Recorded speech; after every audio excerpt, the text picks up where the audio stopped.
This is the story of Andrew Collins and his wife Jessica Collins.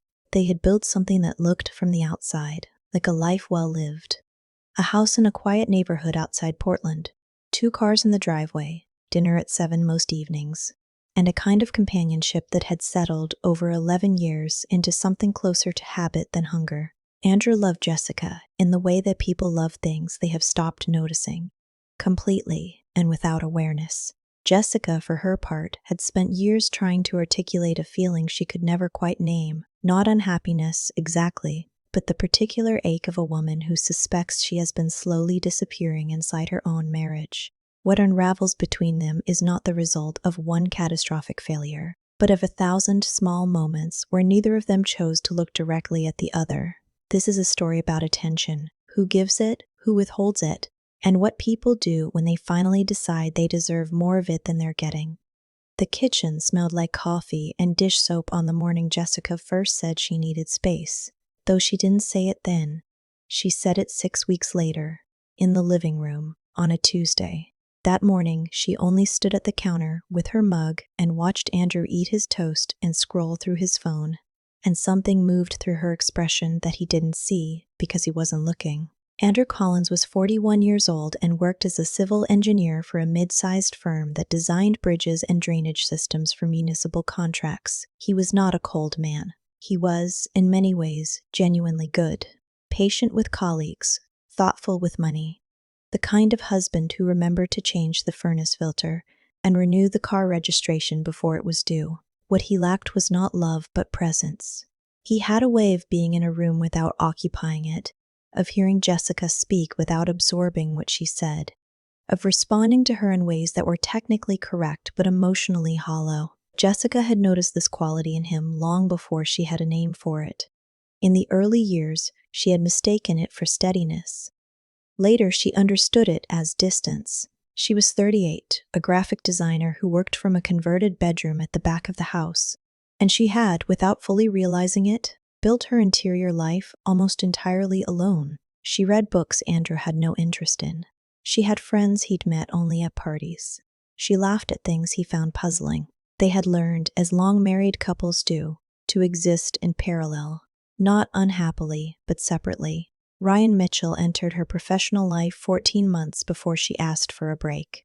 He was a creative director at a brand agency, and they had met during a freelance project, a small branding contract that Jessica had taken to fill a slow quarter. Ryan was 40, divorced, easy in the way that some men are easy, quick with attention, comfortable with feeling, the kind of person who made you feel interesting simply by being interested in you. He asked Jessica questions about her work. He remembered her answers. He brought them up again in later conversations as though what she'd said had stayed with him. It was a small thing. It was not a small thing. In the house on Whitmore Drive, Andrew and Jessica had their rhythms. Saturdays were for errands and yard work. Sundays they ate breakfast together and sometimes walked the neighborhood if the weather held. They had given up on therapy 2 years earlier after 6 sessions that both of them had found, privately, more uncomfortable than useful. They did not fight often. What they did instead was something harder to define, a series of small retreats, a mutual practice of non-confrontation that they had both mistaken for maturity. One Sunday evening in late September, Jessica sat beside him on the couch and watched a documentary about migratory birds. Andrew fell asleep halfway through. She watched the rest of it alone. When it ended, she sat in the blue silence of the television's standby light and looked at the side of his face, slack and unguarded in sleep, and felt something that was not anger and not grief, but lived, somewhere in between. She turned the lamp off without waking him. She didn't say anything that night. She hardly ever did. But she picked up her phone and opened a message thread, and she typed, "Still up?" 3 seconds later, the reply came, "Always." She smiled at the screen in the dark room with her husband asleep beside her. She told herself it was only a conversation. It was not only a conversation. October turned cold early that year. Andrew started a demanding new contract, a drainage overhaul for a county project north of the city, and began leaving the house before 7 and returning after 8. Jessica noted the change without commenting on it. She had learned that commenting changed nothing, and the energy it cost her had stopped feeling worth it. She and Ryan had begun meeting for coffee. It had started professionally, revisions on a second small project she'd taken with his agency, and then continued without professional justification. They met at a place called Meridian, a narrow cafe on the east side with exposed brick and good pour-overs and the kind of ambient noise that made private conversation feel safe. She told Andrew she was meeting a client. She was not lying, she told herself. Ryan was, technically, a client. The conversations at Meridian were not romantic at first. They talked about work and about design philosophy and about the particular frustration of doing creative work for people who couldn't articulate what they wanted. Ryan talked about his divorce. Not bitterly, but honestly, with the kind of self-awareness that suggested he had done real work on himself since it happened. He said he had been emotionally checked out in his marriage for years before it ended. He said he'd had to confront the fact that he had prioritized his career and his own comfort over his wife's needs. Jessica listened to this and felt two things simultaneously: compassion for his ex-wife and a slow, vertiginous recognition. She began talking about her own marriage in careful, measured terms. She didn't say Andrew was a bad husband. She said she felt unseen. She said she wasn't sure anymore how to bridge the distance between them. Ryan listened without offering solutions. He only nodded and said, "That sounds exhausting." No one had said that to her before. The simplicity of it cracked something open. At home, she watched Andrew from a new angle. Not with resentment, exactly, but with the clinical clarity of someone trying to diagnose a persistent symptom. She noticed the way he looked at his phone during dinner. The way he answered her questions about her work with single sentences that didn't invite further conversation. The way he said "that's great, babe" to things that weren't great, that were complicated, that deserved more than 2 words and a nod. One evening, she told him about a difficult client, a woman who kept changing the deliverables after approval, who questioned every creative decision and then claimed the revisions were Jessica's fault. She told the story with detail because the detail mattered to her. Andrew listened, or appeared to listen, and when she finished, he said, "Some clients are just like that. You handled it fine." She nodded. She said, "Yeah." Later, she messaged Ryan, "Do you ever talk to someone and feel like your words are landing in another country?" His response came in under a minute, more than I'd like to admit. "You okay?" She stared at those 4 words for a long time. "You okay?" Not an assumption, a question. "Getting there," she wrote. Andrew noticed nothing unusual. He was good at not noticing the things that didn't announce themselves. He did notice, distantly, that Jessica seemed quieter, but she had always been somewhat interior, and he had long since stopped pressing her on it. Pressing had always felt, to him, like intrusion. He believed that people came to things in their own time. He believed in giving space. He had never considered that space, given in excess, might feel to another person like abandonment.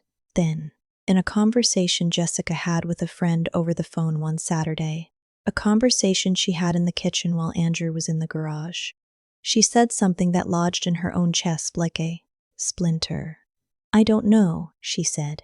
"I think I've been grieving something for years, and I never let myself name it." She paused, and something shifted in her expression. A brief, strange fracture in her composure, as if she had become aware, for just a second, of something beyond the room, something observing the scene. She glanced slightly sideways and said, quietly and strangely, "I don't know, maybe like this story or subscribe or something." Her friend said, "What?" Jessica blinked. "Sorry," she said. "Ignore that. I don't know why I said that." She pressed her fingers to her temple and continued, "I think I've just been too afraid to ask for what I actually needed. And now, I don't know if it's too late." Her friend asked what she meant. Jessica looked through the kitchen window at the gray November yard. "I'm not sure," she said. "That's the problem." She asked for the break on a Tuesday as mentioned, not dramatically. She sat across from him at the kitchen table after dinner, with both their coffee cups between them, and she spoke quietly and without theater. "I need some time," she said, "to figure out what I want. I think I think I've lost track of who I am outside of this. Andrew looked at her for a long moment. He had the particular stillness of a man absorbing information that is simultaneously surprising and not. What does that mean practically? He asked. I want to stay at Dana's for a while. A few weeks, maybe a month. Just to have some room to think. To think about what? About myself. About us. About what I need from my life that I'm not getting. He didn't ask whether there was someone else. He would wonder later why he hadn't, whether some self-protective instinct had closed the question off before it could form, or whether he simply hadn't believed his marriage was the kind that collapsed that way. He told her he understood, though he didn't entirely. He told her to take the time she needed.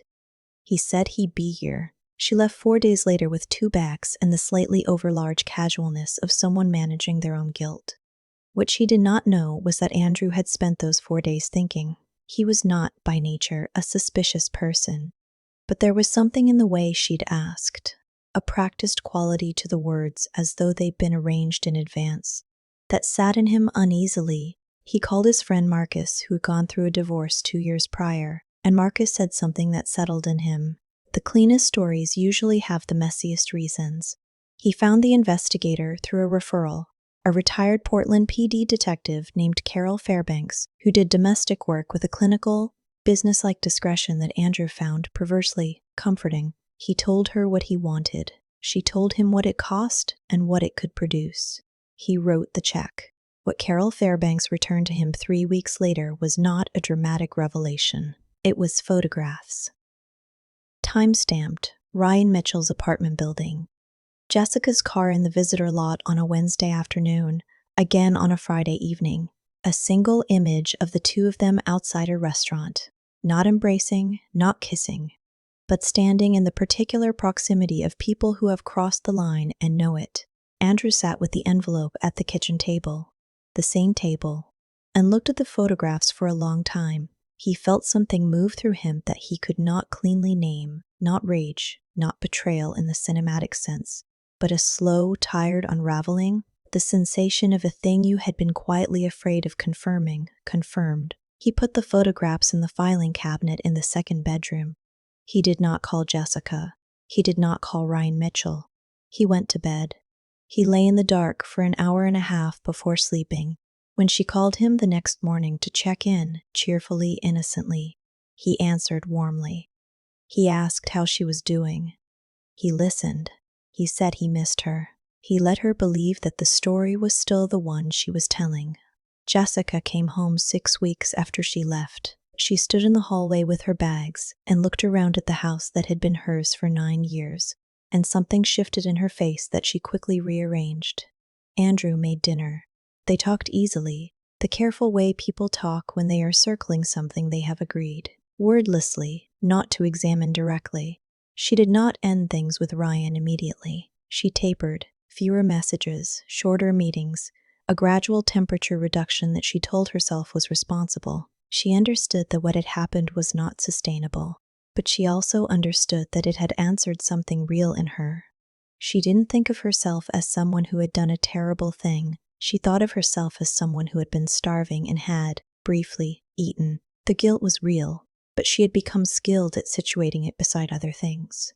Andrew's distance, the years of feeling invisible, the way she had asked for more and been answered with less, and finding in those facts a kind of absolution. Ryan, for his part, did not press her. He had, she thought, known from the beginning that it was temporary. This both relieved and saddened her. She told herself it was evidence of his maturity. She understood later that it was evidence of his limits. Andrew, meanwhile, had changed in a way that Jessica noticed but couldn't interpret. He was more present. He asked her questions about her work and waited for the full answer.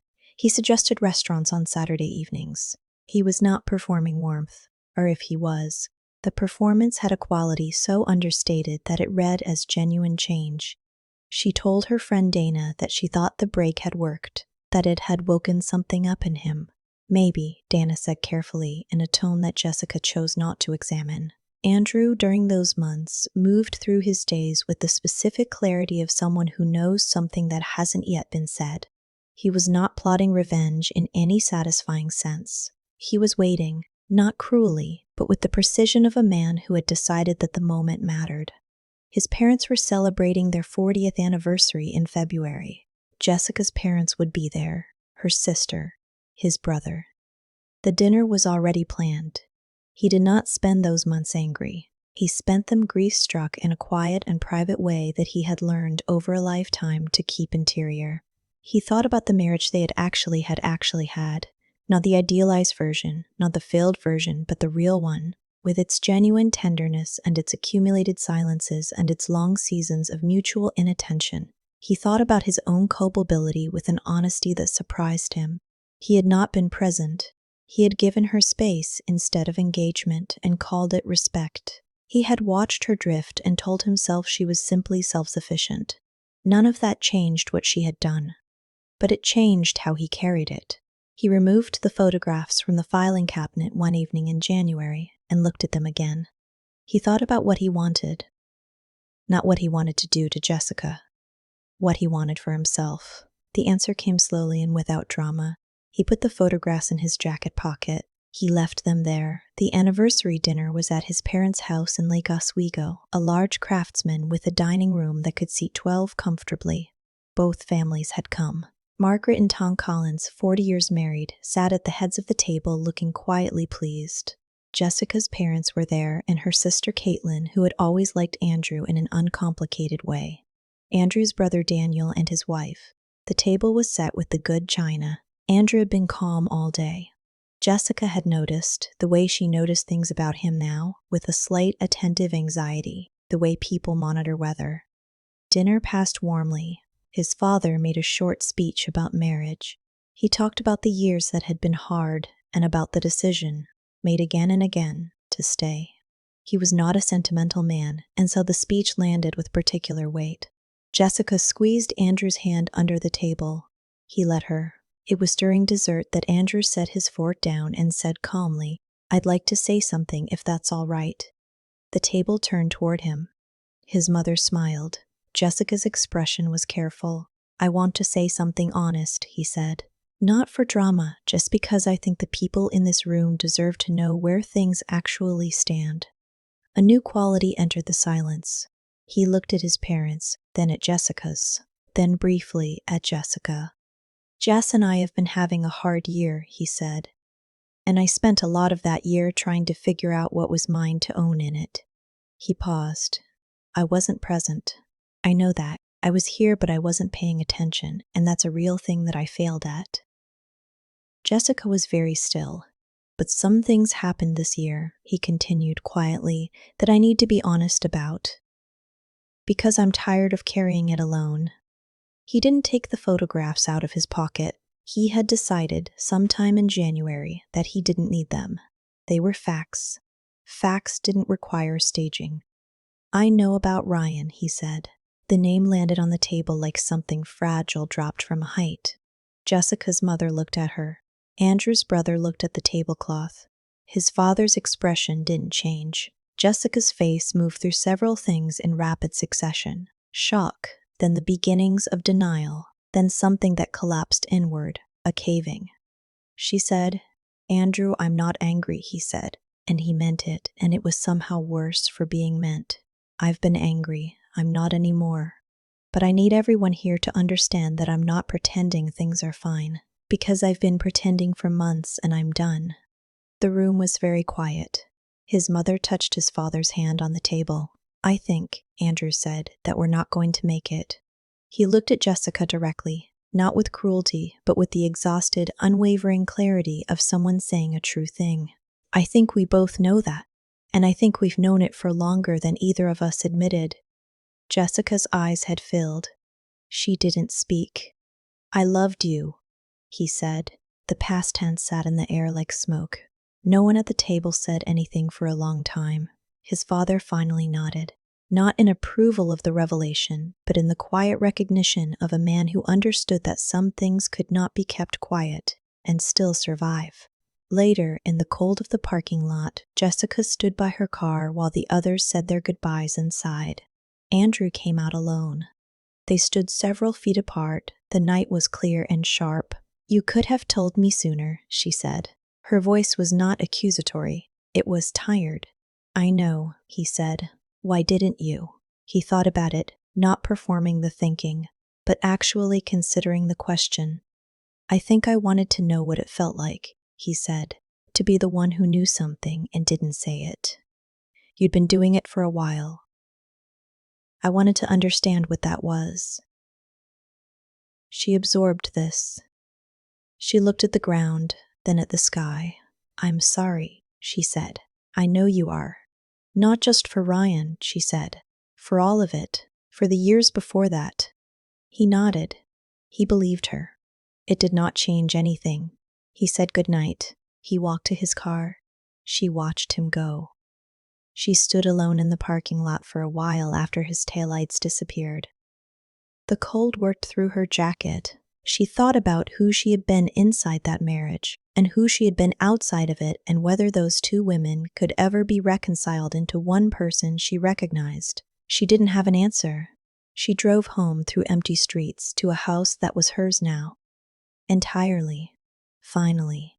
And not at all how she'd imagined. Some marriages don't end with a scene. They end with a recognition, quiet, irreversible, that the distance between two people has finally exceeded what love alone can travel.